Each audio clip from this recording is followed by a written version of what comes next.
महाभारतामध्ये कौरवाला 101 मुलं ऐकली होती आपण. बरोबर. आणि जर इतिहासात पाहिलं तर पाकिस्तानमध्ये एका बापाला 38 मुलं. अरे यार, माझ्या मतदारसंघामध्ये तोंडऱ्यामध्ये अजब वाटणार तर 268 एका बापाला मुलं. बरोबर.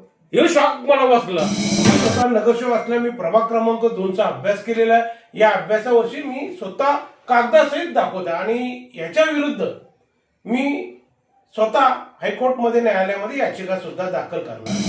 ज्यावेळी अरविंद म्हात्रे निवडणुकीला उतरतो त्यावेळी कोणी युद्धाला माझ्या उभा असू द्या, मी ते बघत नाही. पण मी जे हे कार्यक्रम महानगरपालिकेने दिलेले आहेत या कार्यक्रमामध्ये कुठे चुकीचं आहे हे मला दाखवण्याचं काम आहे, म्हणून मी पनवेल महानगरपालिकेच्या तोंडरे गावातून एक अत्यंत धक्कादायक आणि गंभीर प्रकार उघडकीस आलाय. एकाच व्यक्तीच्या नावावर चक्क 268 मुलांची नोंद मतदार यादीत आढळल्याने खळबळ उडाली. हा आकडा ऐकून सर्वसामान्य नागरिक चक्रावून गेलेत. माजी नगरसेवक अरविंद शेठ म्हात्रे यांनी अधिकृतपणे ही माहिती समोर आणली आहे. एका व्यक्तीला एवढी मोठी संपत्ती असणे शक्यच नाहीये. मग ही 268 मुलांची नोंद आली कुठून? यातून एक गोष्ट स्पष्ट होते. मतदार यादी, शासकीय योजना आणि संपूर्ण निवडणूक प्रक्रियेत किती मोठा गोंधळ आणि गंभीर भ्रष्टाचार चालतोय. या प्रकारावर जोरदार टीका होत आहे. 268 मुलांचा बाप ही साधी चूक नसून हा संकेतस्थळावर पातळीवरचा मोठा घोटाळा असल्याचा आरोप होत आहे. या घोटाळ्यामुळे शासकीय नोंदी आणि मतदार याद्यांच्या पारदर्शकतेवर मोठे प्रश्नचिन्ह निर्माण झाले असून पनवेलमध्ये या प्रकरणाची जोरदार चर्चा सुरू आहे. या प्रकरणाची तातडीने उच्चस्तरीय चौकशी करण्याची मागणी होत आहे. या संदर्भात माजी नगरसेवक अरविंद शेठ म्हात्रे यांच्याशी बातचीत केली आहे महाराष्ट्र आरसा न्यूजचे संपादक सोमनाथ खिलारे यांनी. पाहुयात. पनवेल महानगरपालिका प्रभाग क्रमांक 2 इथे मी पहिले नगरसेवक होतो. आता मुदत संपल्यामुळे माजी नगरसेवक म्हणून कार्यरत आहे.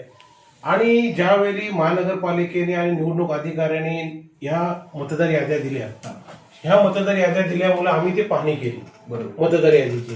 तर या पाहणी केल्यामुळे असे निर्देशन आले का तोंडरे गावामध्ये 51 नंबरची यादी आहे. या 51 नंबरच्या यादीमध्ये जर आपण पाहिलं तर हे पूर्णतः एकाच वडिलांच्या नावाने एकच घर आणि 268 नावं. ही आश्चर्याची गोष्ट मला मिळाली का बाबा महाभारतामध्ये कौरवाला 101 मुलं ऐकली होती आपण. बरोबर. आणि जर इतिहासात पाहिलं तर पाकिस्तानमध्ये एका बापाला 38 मुलं. अरे यार, माझ्या मतदारसंघामध्ये तोंडऱ्यामध्ये अजब वाटणार तर 268 एका बापाला मुलं. बरोबर. हे शॉक मला बसला. आणि दुसरी गोष्ट पाहता ज्यावेळी मी आणखी तपासणी करायला गेलो तिथे पडग्यामध्ये तर असं धक्कादायक घटना मिळाली. हे बघा, पडग्यामध्ये सुद्धा जवळजवळ बालाजी सोसायटी, पुन्हा लक्ष्मी हॅरेज ह्या बिल्डिंगा दाखवून याच्यामध्ये मतदान बोगस दाखवलेलं आहे. पुन्हा दुसरी आणखी मी चौकशी परत एकदा केली का 47-48 याच्यामध्ये तर त्या मतदारसंघामध्ये तर अजब म्हणजे कल्याण मधले मतदार म्हणजे कल्याण पूर्व विधानसभा मतदारसंघातली मतं ही माझ्या पनवेल महानगरपालिकेमध्ये समाविष्ट केलेले प्रभाग क्रमांक 2 मध्ये. मग अशा पद्धतीने जर तुम्ही बोगस नावे टाकून एखादा नगरसेवकाला पाडण्यासाठी एवढा मोठा षडयंत्र रचला जातोय, आला लक्षात ना. कारण का हा मी स्वतः प्रत्येक वेळी महानगरपालिकेमध्ये होत असलेला भ्रष्टाचार काढतोय, वेगवेगळी प्रत्येक गोष्टीला आवाज उठवतोय. मग त्यांचा उद्देश एकच आहे या गोष्टीवर निर्णय केलेला आहे, ह्या नगरसेवकाला बसवण्यासाठी आपण कोणकोणती षडयंत्रणा रचली पाहिजे. तर त्या गोष्टीने याही जवळ 2000 मतदान, दुबार मतदान आणि बोगस मतदान अशा पद्धतीने हे नियोजित केलेले आहेत. कारण ज्यावेळी मी पाहणी करायला गेलो याच्यामध्ये धक्कादायक आणखी एक माहिती मला मिळाली का काही याच्यामध्ये उरणमधले मतदार माझ्यामध्ये आहेत, उरण तालुक्यामधले काही मतदार माझ्यामध्ये आहेत, काही पाहिली तर रसायनीमधली माझ्यामध्ये मतदारसंघामध्ये नावं टाकलेले आहेत, काही पाहिली तर येरमाला आदिवासी वाडीमधली मतदार टाकलेले आहेत, करंबले आदिवासी मधले मतदान टाकलेले आहेत. म्हणजे अशा पद्धतीने हे भारतीय जनता पार्टीचं पूर्णतः षडयंत्र आहे. निवडणूक अधिकाऱ्यांनी आणि पूर्ण महानगरपालिकेने हे सर्व मॅनेज करून ठेवलेले आहेत. कारण त्यांना माहिती आहे का हा 1 आणि 2 आणि 3 हे प्रभाग हे शेतकरी कामगार पक्षाचे बालेकिल्ले आहेत. आणि इथे आपण पराजित त्याला करू शकत नाही. मग अशा पद्धतीने मी स्वतः नगरसेवक असल्या मी प्रभाग क्रमांक 2चा अभ्यास केलेला आहे. या अभ्यासावर्षी मी स्वतः कागदासहित दाखवत आहे आणि याच्या विरुद्ध मी स्वतः हायकोर्टमध्ये न्यायालयामध्ये याचिका सुद्धा दाखल करणार आहे. निवडणूक अधिकाऱ्यांच्या विरोधामध्ये हो, निवडणूक अधिकारी आणि महानगरपालिकेचे आयुक्त यांना ही पूर्ण जबाबदारी दिलेली आहे. बरोबर. कारण कसं आहे, ज्यावेळी निवडणूक अधिकाऱ्यांनी आपल्याला टीव्हीवर बातमी देताना सांगितलं होतं का विशिष्ट कालावधीमध्ये तुमच्या ज्या हरकती आहेत त्या हरकती दाखल करा. मी स्वतः बघा तुमच्या समोर दाखवतो. बरोबर. या सर्व हरकती दाखल केलेल्या आहेत. तुम्ही पाहत असाल या सर्व हरकती जवळजवळ हजार हरकती मी स्वतः दाखल केलेल्या आहेत महानगरपालिकेमध्ये. अशा पद्धतीने मी कागदाशिवाय मी कोणतीही गोष्ट बोलत नाही. आजपर्यंत मी ज्यावेळी रायगड जिल्हा परिषदेचा उपाध्यक्ष होतो, सभापती होतो, तसा पनवेल महानगरपालिकेचा नगरसेवक आहे. प्रत्येक गोष्टीवर मी ज्यावेळी सभागृहामध्ये सुद्धा बोलताना सुद्धा कागद असल्याशिवाय मी अजिबात बोलत नाही. हा बाप हा सूर्यदत्त हा अरविंद म्हात्रेचा तत्व असतो आणि जे गोष्टी असतात ते मी सत्याप्रमाणे दाखवतो. नाही, बरोबर आहे. आता ही नक्की किती लोकांची यादी आहे? आपल्या प्रभागामध्ये किती टोटल मतदारांची संख्या आहे आणि बोगस किती आहे? साधारण माझ्या मतदारसंघाचे अंदाजे डायरेक्ट बोलतो 22,000 21,068 मतदान आहेत. 22,000 जे मतदान आहेत म्हणजे ऍव्हरेज नुसार बोलतो. त्याच्यामधून जवळजवळ 2,000 मतदानमध्ये म्हणजे त्याच्यामध्ये पाहिलं आपण तर दुबारा मतदान 1150 दुबारा मतदान आहेत. पुन्हा त्याच्यामध्ये जवळजवळ तोंडऱ्यामध्ये जवळजवळ 700-800 बोगस मतदान आहेत. दुसरी गोष्ट पालेखुर्द, देवीचा पाडा, पडगा असे मिळून जवळजवळ 1,000-1,200 मतदान बोगसमध्ये केलेले आहेत. एवढा मोठ्या प्रमाणात स्कॅम हा माझ्या प्रभाग क्रमांक 2 मध्ये आणि मी कागदाशिवाय दाखवतो. हिंमत असेल महानगरपालिकेची आणि निवडणूक अधिकाऱ्याची ती त्यांनी दाखवावी आणि माझ्या समोर बसायला तयार व्हावी. पाहायला गेलं साहेब, मी तात्पर्य बोलण्याचं असं आहे की स्वतः जाऊन तुम्ही निदर्शनामध्ये ही गोष्ट आणली का? तुम्ही स्वतः सखोल चौकशी याची केली का? मी स्वतः चौकशी करून मी स्वतः महानगरपालिकेला सुद्धा पत्र दिले. निवडणूक अधिकारी जे दिनेश वाघमारे साहेब आहेत त्यांना सुद्धा मी मेल केलेले आहेत या गोष्टीवर. त्यांच्याकडून तुम्हाला काय सांगण्यात आलं? काही नाही, त्यांच्याकडे मेल केलेला आहे, त्यांना PDF पाठवलेले आहेत किंवा तशी मी सन्माननीय आयुक्त साहेब, ऍडिशनल आयुक्त साहेब आणि निवडणूक अधिकाऱ्यांनी उपायुक्तांकडे महानगरपालिकेची जबाबदारी दिलेली आहे. ते सुद्धा एकत्र पद्धतीने मिटिंग घेतली, त्यांच्याशी हे सर्व डोबल कारभार दाखवलं, कशा पद्धतीने बोगस कारभार केलेला आहे.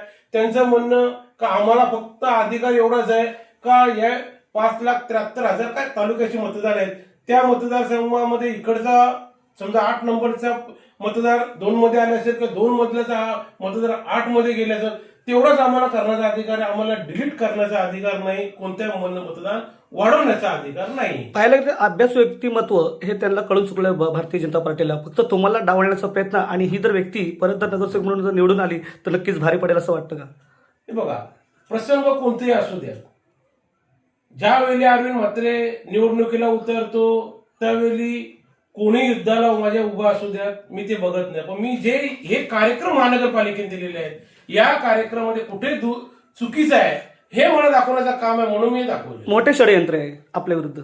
असू द्या ना, षडयंत्र ही निवडणुकीच्या याच्यामध्ये एखाद्या माणसाला आपण पाहतात देशामध्ये मागे मध्यंतरी सन्माननीय राज ठाकरेंच्या भाषणामध्ये सुद्धा सांगितले होते का बाळासाहेब थोरात हे माझे मुख्यमंत्री, एवढा मोठा व्यक्ती, एवढ्या लाखोने येणारा व्यक्ती एवढ्या 50,000 मतांनी पडतोय हे त्यांनी आपण हे असं षडयंत्र नसलेलं होतं असं माझं तर या माझ्या दृष्टीने हे निघालं मला आरोप झाला.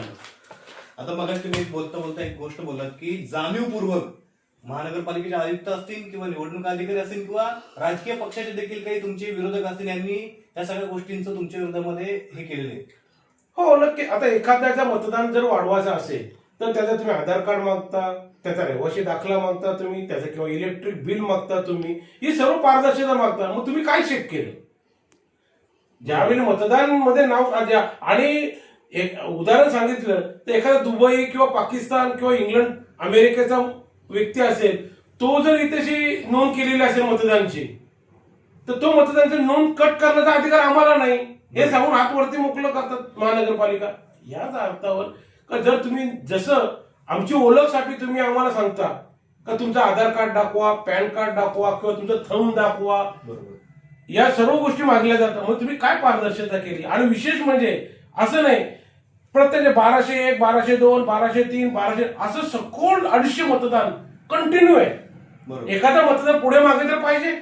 म्हणजे पूर्ण ठरून रणनीती रचलेली ही आहे. माझ्या या दृष्टीने तुम्हाला दाखवतो म्हणून म्हटलं मी, हा बाप हा सूर्यतंत्र. तुमच्या तर पुढची भूमिका काय असणार आहे? माझी पुढची भूमिका हीच असणार आहे. मी निवडणूक अधिकाऱ्यांकडे, सन्मान्य आयुक्तांकडे पत्र दिलेले आहेत, मेल केलेले आहेत आणि मुदत संपल्यावर मी 100% सन्मान्य बाळाराम पाटील माझे आमदार, माझे गुरुवर्य ते बोलल्यात तर मी निवडणूक अधिकाऱ्यांकडच्या विरोधात याचिका दाखल केलेल्या आहे. तशीच मी स्वतः न थांबता मी स्वतः महानगरपालिका आणि निवडणूक अधिकारी यांच्यावर हायकोर्टात याचिका दाखल. निवडणूक आयोग नक्कीच याच्यावरती आपल्या जे सर्व तुम्ही सबूत जमा केला याच्यावरती नक्कीच कारवाई करायला असं वाटतं का आपल्याला? मला तर अपेक्षा आहे. निवडणूक अधिकाऱ्यावर मला तर पूर्णतः विश्वास आहे का ते ज्या या ठामपणाने सांगतात. कारण कसं आहे, दुबारा मतावर ते जे बोलले होते स्टार लावले जातील, तसं स्टार ते दुबारा मतावर याच्यामध्ये लावलेले आहेत. तरी सुद्धा त्याच्यामध्ये लावले, तरी सुद्धा याच्यामध्ये 200-250 मतं माझ्या निर्देशात आलेले आहेत का त्याच्यावर लावलेले नाहीये. त्याच्या आम्ही हरकती महानगरपालिकेमध्ये घेतलेल्या आहेत. तर मला विश्वास आहे शासनावर. बरं, इतकी मोठी महानगरपालिका आहे आणि इतकं मोठं निवडणूक अधिकाऱ्यांचं पूर्ण त्याचं जाळ आहे, मग इतक्या मोठ्या प्रमाणामध्ये चुका होतात, त्या चुका आहेत की जाणीवपूर्वक केल्या जातात?